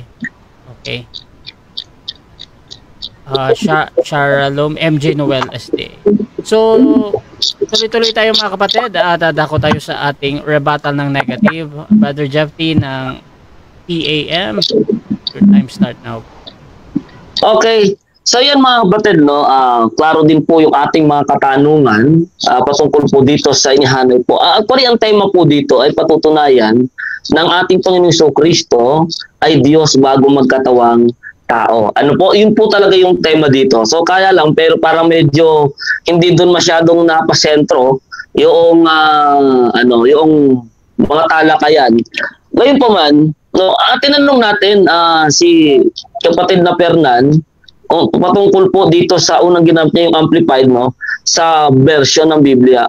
Gusto ko po liwanagin, wala po akong sinabi na ang mga version ng Biblia ay hindi mahalaga. Ang sabi ko nga po ay sayang naman yung mahigit 40 na version ng Biblia na isinalin mula sa mga orihinal kung hindi naman pala ito mapapakinabangan o makukuhanan ng pagkaunawa. Kaya sabi ko, ito po ay mahalaga, yung pong mga version, no po? Kaya ngayon yung ginagamit ko. Ngayon, bakit ko sinabi na para sa akin hindi mahalaga yung Greek? Hindi ko po ibig sabihin na hindi mahalaga na malaman yung Greek. Ang ibig ko sabihin sa akin, dito po sa aming pagtatalakay, sa John 1:1, para sa akin hindi po mahalaga yung Greek dito. Alam niyo po kung bakit? Kasi subject nga for interpretation. Binanggit ko nga sa kanya kanina, subject for interpretation pa rin po. Kagaya noon, tinanong ko kung ang mga nagsalin po ba nito, Trinitarian, yung mga nagsalin po, karamihan Trinitarian eh. Di ba? Actually, kahit naman yung Tendel naniniwala na Diyos si Kristo. Kaya lang, makita natin, pag Paraphrases Bible, inserted. Kasi doktrina na nila yun eh. Automatic doktrina nila yun, kaya na nilagay nila. Di ba? Paano ko magsasalin yan isang tunay na Hudyo na walang bias? So, siyempre, papakita niya po yan sa interpretation nila kung anong ibig sabihin. Ngayon, bilang ako po ay isang mag-aaral ng Biblia, no, na ang aking pong batayan ng interpretasyon ay hindi lamang po basta yung original na Greek. Dahil kapag po doon tayo sa salitang Greek magbabatay, pwede po tayong malihis. Bakit nga ho? Sapagkat ang Greek concept o theology, meron po silang sariling konsepto. Kaya kung gamitin nila yung mga termino nilang yan, ay pwede po yung malihis sa ating paniniwala, lalo na kung ikukumpara natin sa paniniwala po ng mga orihinal na mga Israelita. Ano po? Kaya kung iyo pong pag-aralan ang Greek theology, kaya nga po sa kasaysayan ang paniniwalang si Kristo ay Diyos ay nanggaling po yan sa mga Grego paniniwala. Yung Platonism, yan po yung pinagmulan ng paniniwala na yan. Kaya tayo, hindi po natin sinasabing hindi na kailangan na alamin ang mga orihinal. No? Pwede, magandang alamin pa rin po yan. Pero sa aking obserbasyon, kaya patuloy na may debate kahit naman sa mga scholars, hindi naman po lahat ng scholars ay Trinitarian or naniniwala o sang-ayon sa isang translation. Kagaya na lang ni Paul Sumner, isa din po siyang scholar, modern scholar, na dati siyang Trinitarian pero nung pag-aralan niya ang Biblia sa konsepto talaga ng Diyos na kinikilala ng Israel ay hindi na po siya Trinitarian. Iniwan niya po yung pagiging Trinitarian dahil nakita niya na yun pala ay konsepto ng mga Grego. No? Kaya tinatanong ko kanina kung mga Trinitarian ba o naniniwala sa Diyos yung mga nagsalin, ayun po kasi talagang totoo. No? Kalimitan sa nagsalin ng Biblia ay talagang naniniwala si Kristo ay Diyos. Di ba? Kaya nga sa ibang mga bersikulo ginamitan pa yan na ang noong tinatawag na Granville Sharp rules para mai-insist lang na talagang ang Panginoon Jesucristo ay Diyos. Bagay na hindi po naman totoo. Okay. Ito po yung pundasyon sa creation, mga kapatid. Ang creation, no? O ang Diyos ay siya ang creator. Sabi ni Kapatid na Fernan kanina, mayroong kasama, mayroong tinatawag niya na kaparaanan ng creation, na ang Panginoong Jesucristo ang siyang akto na nagporma, habang ang Diyos naman ang parang ang Diyos ang nagplano, tapos si Jesus yung foreman, parang ganun.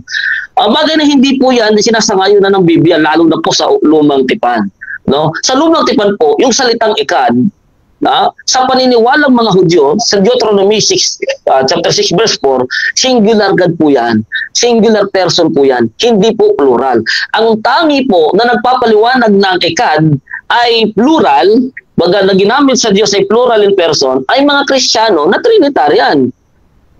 Trinitarian. Pero tanungin niyo mo yung mga Ones na mga hindi Trinitarian, at ang ikad din nila dyan ay singular person. Di ba? Ngayon, ito po yung nakakalungkot kasi bakit tayo, like general natin, bakit yung mga Trinitarian, pinakialaman nila yung paniniwala ng mga Hudyo. No? Ngayon, parang pinapalabas ng mga Trinitarian na mas tama yung pag-unawa nila sa ikad kaysa doon sa Hudyo na yun yung paniniwala mismo nila. Kagaya ng ating Panginoon Jesucristo, nung tanongin siya ng isa pong eskriba doon sa Marcos 12:29, tinanong siya ano ang pinakaunang kautusan? Ang sabi ng Panginoon Jesucristo, pakinggan mo Israel, ang Panginoon nating Diyos. So ating Panginoon Jesucristo, kasama sa may kinikilalang Diyos, ay iisa. Anong sabi po nung nagtanong sa kanya? Tama, maliwanag at ang pagkakasagot. Tunay nga na walang iba liban sa kanya. Kasi po, sa paniniwala po ng Old Testament, ang Diyos po, isa lang talaga. Isang persona, hindi po dalawang persona. Ang naglalang po, kaya nga sa Genesis chapter 1 verse 1, tinanong natin, nang pasimula ay nilikha ng Diyos ang langit at ang lupa. No? So, ang ginamit dito po yung tinatawag na Diyos, sinalin sa singular na pagkakasalin. Alam naman natin na pag sinasalin po sa Biblia ang Diyos kapag plural, halimbawa, mga Diyos, pag sa Tagalog, pag sa English, gods. Ayan. So, nabanggit yung L na siyang singular, pero sa 82:1 po ng Psalms, ginamit po doon Elohim standeth in the congregation of El. Yung pong El doon, may kongregasyon. So, hindi po singular. Kasi may kongregasyon. Di ba? Mighty. Yung mga mighty po doon. He judges among the gods.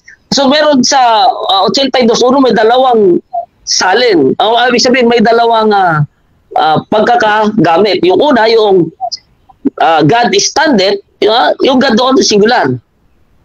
In the congregation of the mighty, plural. Pangatlo, he judges among gods. Elohim din po yung ginamit doon with S. So kapag ka po ang Diyos na tinutukoy ay tunay na Diyos, singular po yan kahit sa salin ng animong Biblia. Pero kapag ka ito ay hindi tumutukoy sa tunay na Diyos, pwede sa mga hari, sa mga tao, o sa mga anghel, with S, gods ang ginamit. So ang creator, mga kapatid, isa lang.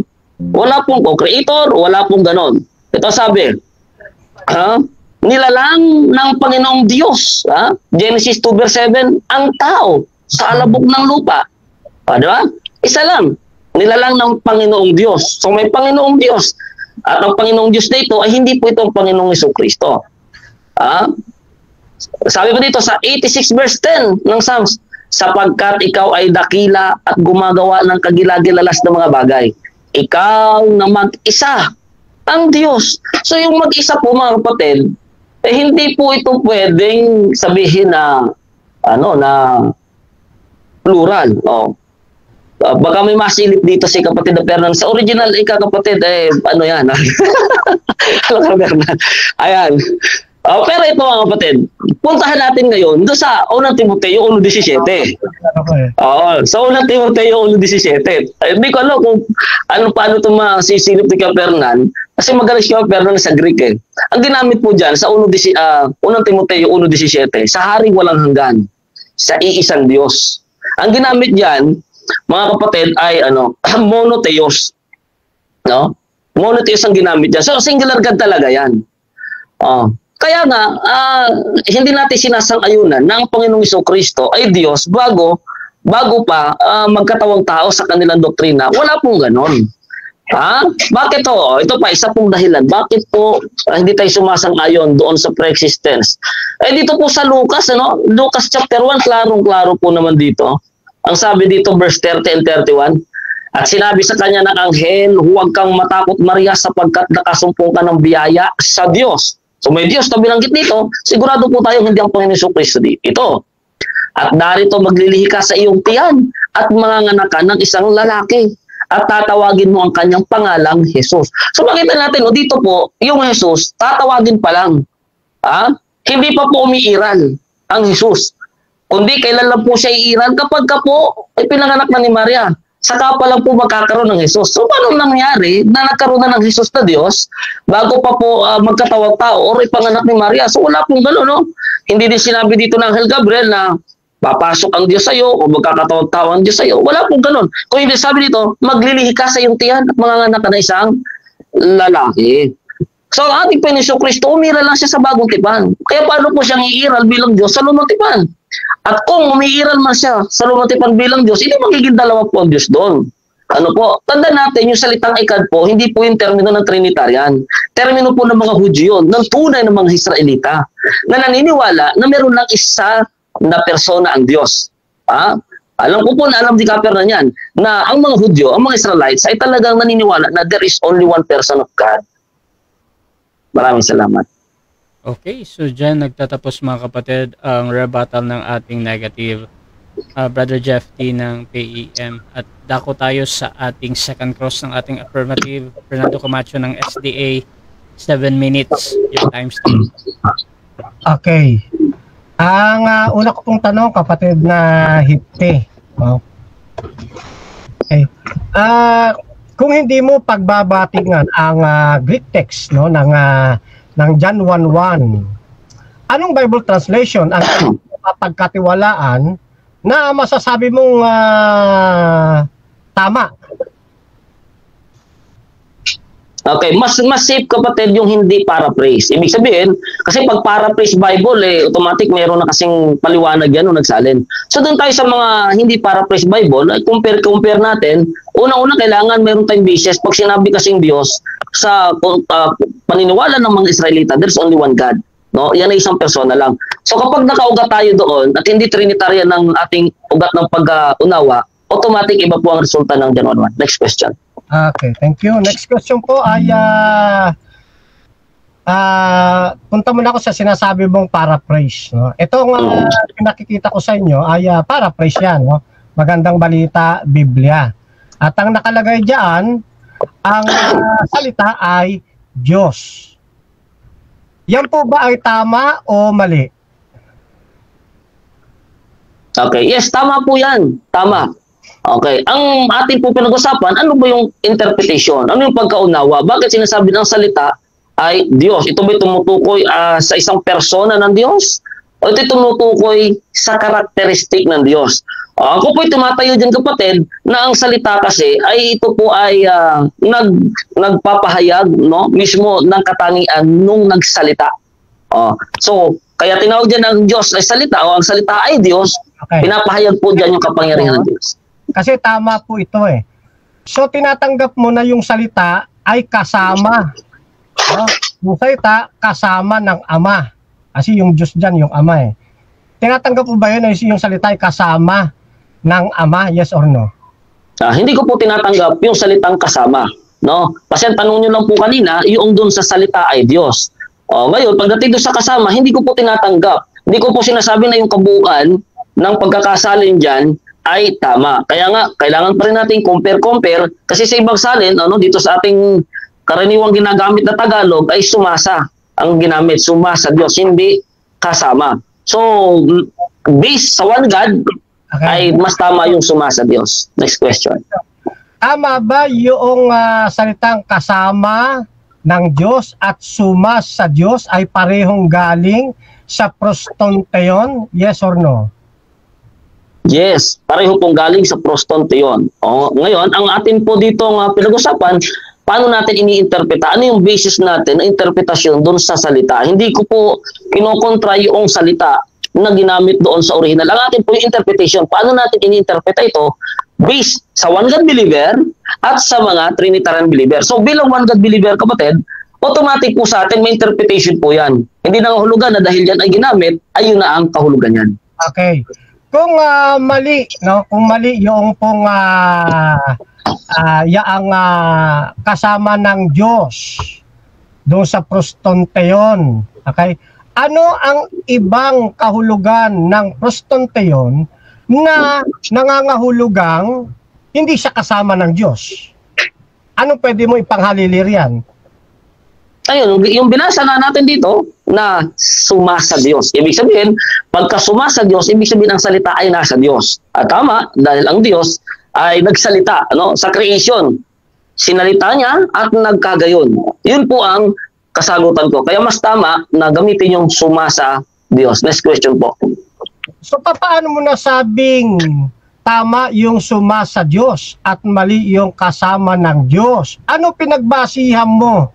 Bible translation lang ang pinagbasihan mo? Tama ba ako? Hindi ka bumasi sa mga Greek text kundi sa Bible translation lang?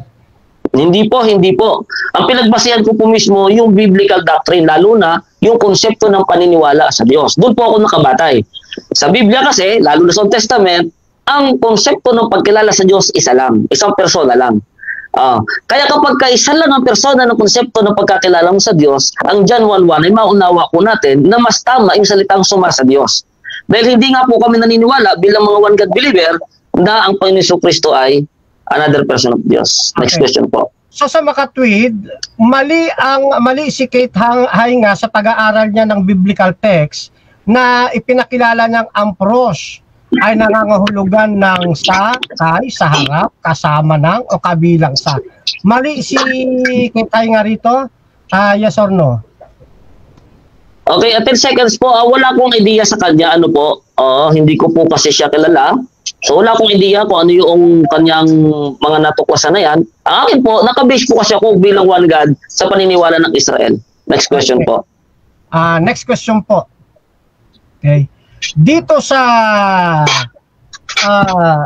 kila Dr. Cleon Roger Jr. at Cleon Roger III na nag-aral ng biblical languages at gumawa ng The Linguistic and Exegetical Key to the Greek New Testament na yung kahulugan ni Kate Hainga ay pareho din sa kanyang kahulugan. So mali rin ba ito? Mali din ba yung dalawang doktor na ito ng biblical languages? Yes or no? O tama sila? Mali o tama? Okay, mali. Okay, mali.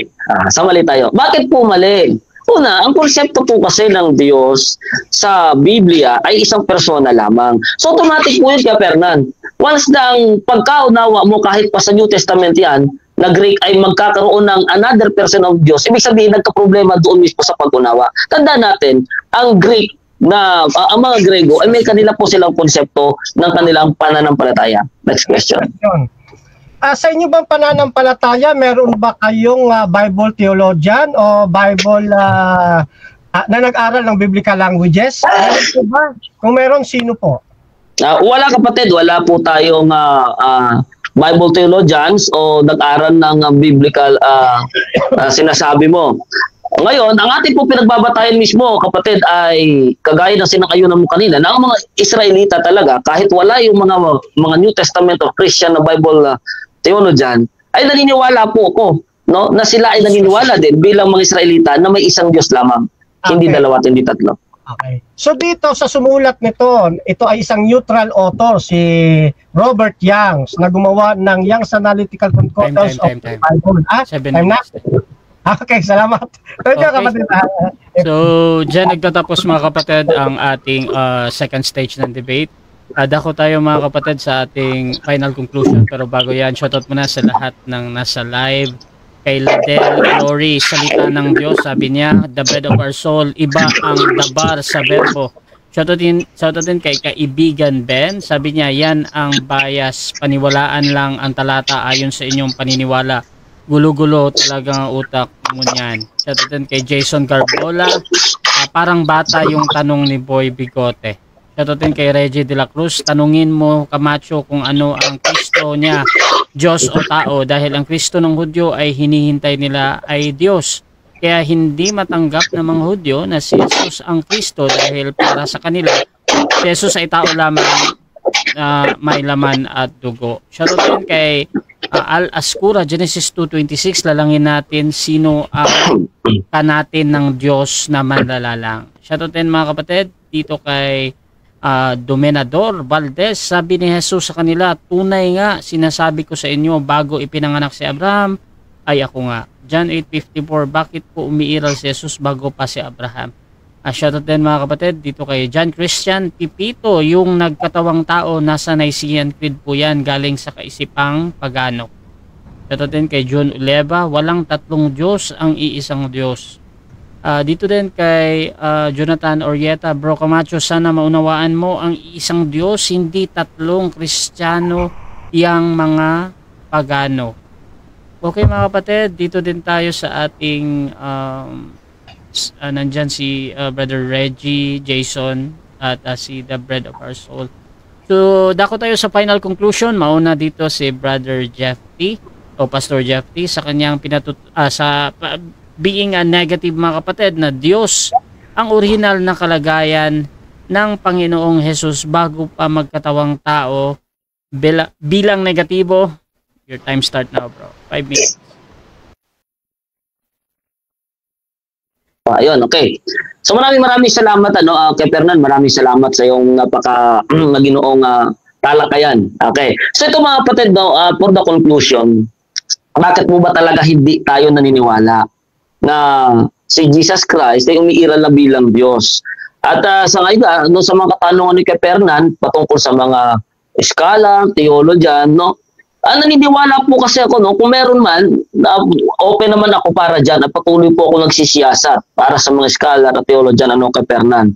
Patuloy ko pong personal pinag-aaralan. Subalit ang pananampalataya ko, ayon sa banal na kasulatan, ay ito po ay sinasang-ayunan ng kahit sino na ang original o ang mga Hudyo ay naniniwala na may isang persona lang ang Diyos. O sabihin na natin hindi lahat naniniwala, pero talagang ito'y pinaniniwalaan kahit na ng ilang mga SDAs at kahit nga po si Fernan kanina na sa mga Hudyo yung ikad nila ay talagang isang persona lang po talaga yun sa kanilang paniniwala. Yun nga lang ay merong mga interpretasyon nga sa mga Kristiyano. Ngayon, bakit po Bakit hindi pinaniniwala na ang ating Panginoon Jesucristo ay umiral na bilang Diyos?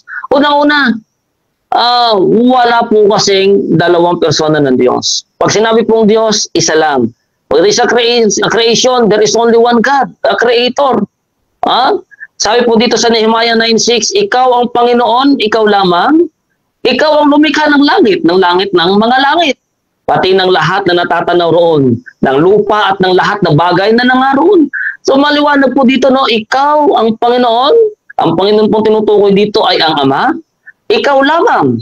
Ikaw lamang. So kung ito ay maging dalawang persona, ang Diyos, so parang hindi sinasaklaw dito ang Ama kung ito si Kristo. Kung ito naman ang Ama, hindi sinasaklaw ang Anak. Kasi ikaw lamang ginamit, Ikaw ang lumikha ng langit ng mga langit. So ang ginamit po dito, ikaw. Yan. Verse 7. Ikaw ang Panginoon na Diyos na siyang pumili kay Abraham.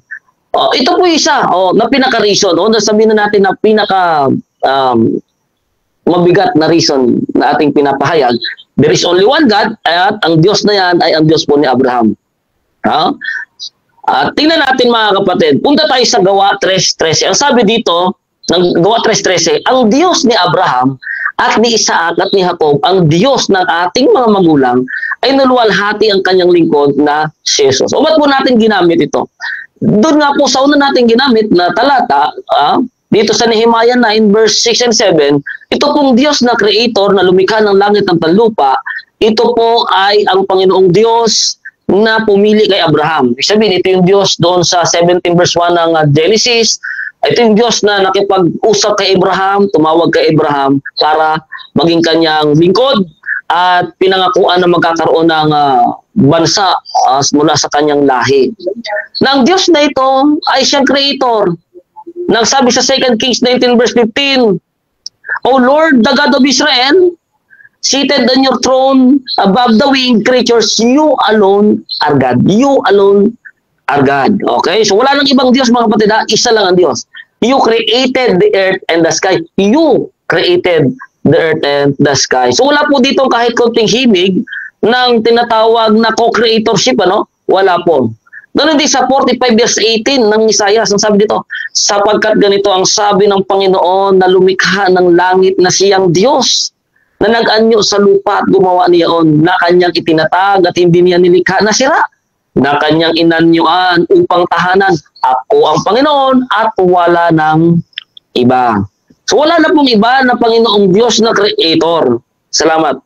Kaya po, talagang atin pong tinututulan at napatunayan po natin, natutulan natin yung stand po no, ng affirmative ni Kapernan na umiiral lang po yung Yesu Kristo bilang Diyos. Hindi po pwede na umiiral na siya bilang Diyos noon sapagkat isa lang po ang Diyos. Isa lang po, isang persona lamang at klarong-klaro po yan dito sa mga binasa natin. Deuteronomy 4:35, sa iyo ipinakita ito sa Israel upang iyong makilala na ang Panginoon ay siyang Diyos, wala nang iba liban sa Kanya. So sa mga Israelita po ito ibinigay, pinagkatiwala sa kanila. Kaya yung Diyos ng Israel, hindi po yung Diyos na kinikilala ko. Nang sabi nga sa 3:13 ng Gawa, ay meron po siyang lingkod ng pangalan ni Jesus. So dito pa lang, talagang klaro na hindi po ang Panginoon Jesus ang Diyos. At nabanggit din ni Kapernan na ang Diyos, ang Panginoon Jesus ang tagapagsalita sa lumang tipan. Ito po sabi dito sa Hebreo 1:1, ang Diyos na nagsalita ng unang panahon sa mga magulang sa iba't ibang panahon at sa iba't ibang paraan sa pamagitan ng mga propeta. Verse 2 ay nagsalita sa atin sa huling araw sa pamagitan ng kanyang anak. Okay? So maraming salamat po. Okay, so dyan nagtatapos ang final conclusion ng ating negative. Dako tayo sa final conclusion ng ating affirmative sa kanyang pinatutunayan na Diyos ang original na kalagayan ng Panginoong Jesus bago siya magkatawang tao. Fernando Camacho ng Seventh-day Adventist, your time start. Okay, yun pong mga binanggit niya mga talata na tumutukoy sa ikaw lamang, ikaw ang creator, ikaw ang ano. Yun po ay posisyon ko po mga kapatid. At yan ay walang iba si Kristo. Kaya nga, ang pagpapatunay ko, ang likas, ang original na kalagayan ng ating Panginoon, bago magkatawang tao, siya po ay Diyos. Siya rin yung creator na binabanggit sa John 1:1. Kung pupuntusan ko yung sinasabi ng kapatid na Hipti na wala naman creators, parang gano'n ang himig alam niyo mga kapatid, sa mga sali ng Biblia meron din tignan ho ninyo babasa ako dito. Ayan nakikita po ba ninyo ang nakalagay? Remember also thy creators in the days of the youth. Anong yan? Young's Literal Translation.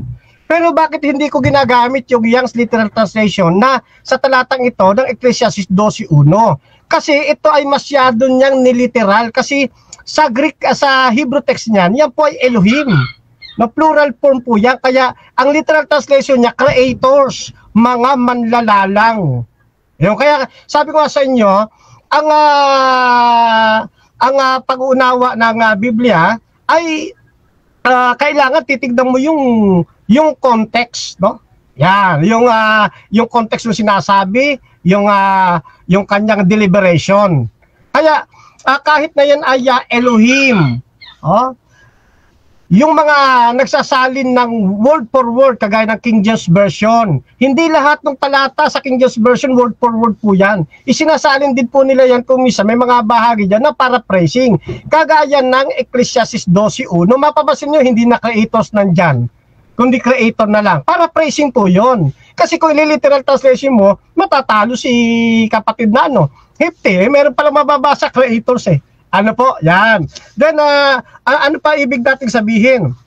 Kaya itong binanggit niya na creator, tumutukoy po sa ating Panginoon. Siya kasi yung aktibo, yung kanyang kamay, ang siyang lumikha.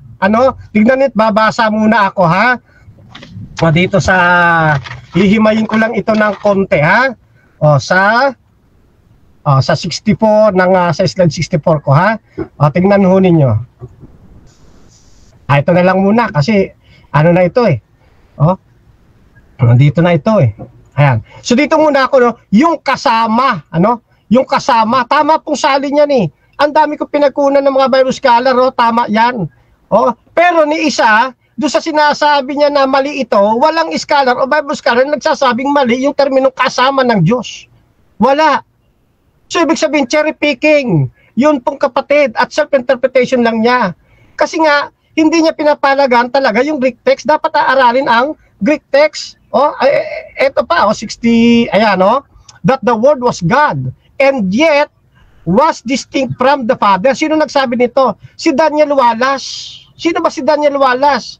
Isang Greek scholar. Isang nagsunog ng kilay para maintindihan ang biblical languages. Daniel Wallace na ito. At sinasabi niya na magkaiba talaga yung persona ng dalawa. At kung titignan ninyo, yung John 1:1, yung isa may definite article. Yung isa wala. Bakit hindi nilagyan ng parehong definite article ni Juan, yung Theos o yung God? Kasi kung yung huling Theos o yung huling God, nilagyan niya ng definite article, lalabas dyan yung Logos, yung Ama din. Kaya hindi niya nilagyan ng definite article yung isa para i-express yung idea na talagang magkaibang persona, yung verbo at yung Ama. Ganyan po yan sa Greek text. Kasi pag hindi nyo pag-aralan ng Greek text, maliligaw po talaga kayo. Okay, thank you po. Maliligaw talaga kayo. Ngayon, di tinanong natin yung MBB, mali ba ito? Then, nakita nyo, may mga praise lang siya na sinang-ayuna, may praise na minali. Ibig sabihin lang nasusunod, siya mismo. Hindi yung talagang sinasabi ng Biblia. Kaya nga mahalaga sa atin ang mga translation at saka siyempre yung mga Greek text, no? Marami siya na akong ipapakita, kaya lang gahol na ako sa oras. Okay? Katulad halimbawa nito. Ayan, no? Contemporary English version. Itong mga nagsasalin nito, hindi nila pinasusunod sa doktrina nila, kundi kung ano yung kanilang naunawaan. At sa paraphrasing nakita natin, sinasabi rito na yung God ay truly God rito at yan ay walang iba kundi ang ating Panginoong Jesucristo. Maliwanag po yan mga kapatid. At ang gumawa mismo niyan, yung mismong mga kamay ng ating pong Panginoon. Sayang, time na. Maraming salamat po. Okay, so dyan nagtatapos ang debate natin between SDA and PAM mga kapatid. So, before natin i-end yung ating live, syempre gusto ko muna kayong magpasalamat sa ating nanood sa ating live at saka makakanood dito sa magre-review. Unahin natin si Brother Fernando. Salamat po. Yes, lubos natin pinasasalamatan ang ating pong Panginoong Diyos, unang-una, sa kanyang mapayapang sa nangyaring mapayapang pag-uusap. Pag si Kapatid Heptig, very respectful talaga yan mukha lang yung mukha lang yung Muslim. Katirang INC. Heptig sa inyong napaka-informative na kausap, at ganun din si Kapatid Darasya sa napaka maayos at patas na pag-usap. Sa comment section, maraming salamat. Ano man ang inyong komento, positive, negative, pareho po yung ini-entertain. Ako naman manhid na sa mga sanay na. Kasama sa pag-uusap, hindi maging masaya pag wala yan.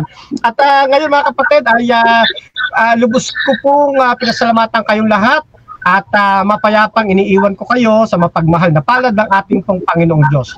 Hasta la vista! Viva Adventista! Viva El Señor! Chokbok Amida! Mispa sa inyong lahat mga kapatid. Siyempre, Brother Jeff T, pasalamat din.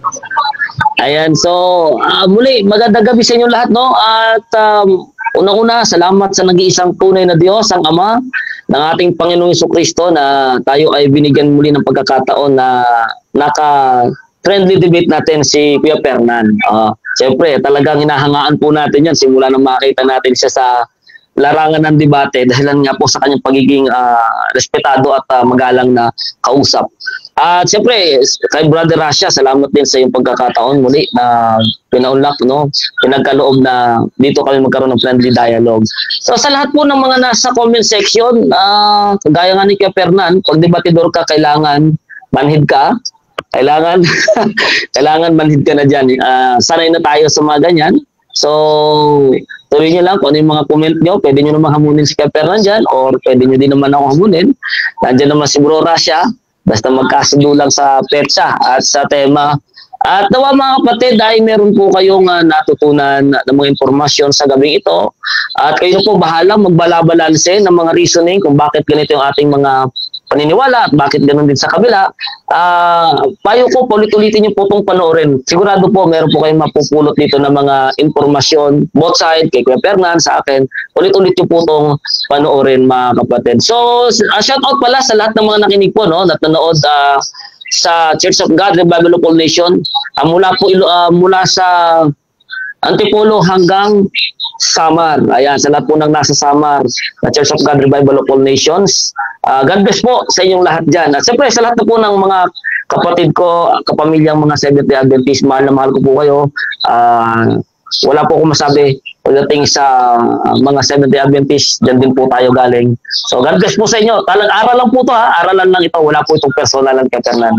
Hope to see you in person, pati kay Bro Rasha. God bless po sa inyo lahat. Good night. Okay, Rasha TV gusto din magpasalamat sa lahat ng sumusuporta at laging naniniwala pa din sa ating pagmomoderate mga kapatid. At kung gusto nyo sumali sa ganitong gawain, pwede kayo mag-PM sa akin or maghamon man sa dalawang ito. Nandyan si Fernando Camacho ng SDA at nandyan din si Brother Pastor Jeff T, mga kapatid ng PAM. At pwede nyo akong gawing mediator sa inyong pag-uusap basta sumasang-ayon na kayo sa lahat ng patakaran dito sa aking platform mga kapatid. At syempre doon din sa mga kondisyon ng ating mga debatista gaya ni Fernando Camacho na meron siyang kondisyon na dapat naka-open cam, so ganon. At same din I think kay Brother Jeff T, meron ding mga iba't ibang kondisyon mga kapatid. At syempre yung inyong mga obligation mga kapatid. So maraming salamat mga kapatid. At please subscribe yung ating YouTube channel Rasha TV. At paki-follow na din yung dalawang ito. Nandito si Camacho. Nakatag naman yung account niya dyan. Meron siyang mga live, mga post mga kapatid. Pwede kayo magsuri sa SDA. At dito din kay Brother Jeff T o Pastor Jeff T. Meron din yan, napakarami. So, pwede nyong puntahan at bisitahin. You can follow them mga kapatid. At sa akin din, you can follow me mga kapatid para tuloy-tuloy tayo dito sa debate mga kapatid. Iba't ibang pananampalataya. So, I hope na i-follow nyo ako. Huwag na kayo mag-add kasi puno na talaga. So, maraming salamat mga kapatid. At this is Admin Rasha ng Rasha TV. And we're out.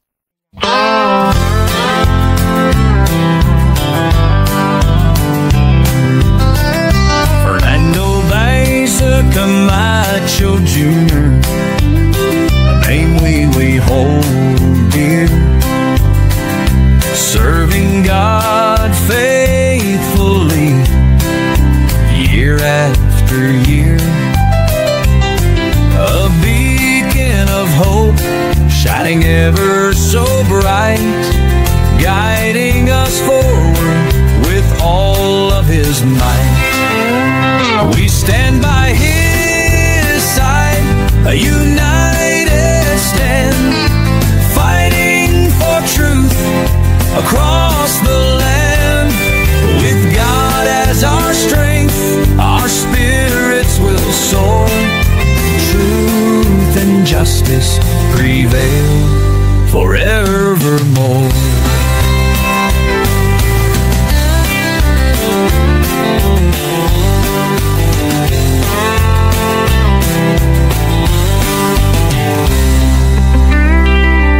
We stand by His side, a united stand, fighting for truth across the land. With God as our strength, our spirits will soar. Truth and justice prevail forevermore. We stand by His side, a united stand, fighting for truth across the land. With God as our strength, our spirits